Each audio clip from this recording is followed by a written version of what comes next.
Ako si Jean Paulo Diet, ang Subli Operator ng LCC Legazpi. Nag-run po ng 7 days ang machine na may total of 37 meters. Printer head, capping, head clean, paglinis ng capping at wiper after head clean.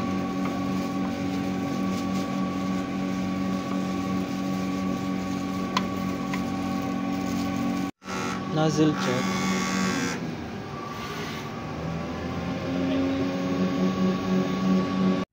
Ink system ay tama lang. Waste tank disposal every Wednesday. AVR. Ito po yung ink namin. Yung sa left side po is used. Yung sa right side po is unused.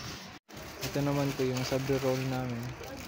Ito po yung ink monitor ng cyan, magenta, yellow, black, and yung subli paper po. Ito naman po yung daily output namin.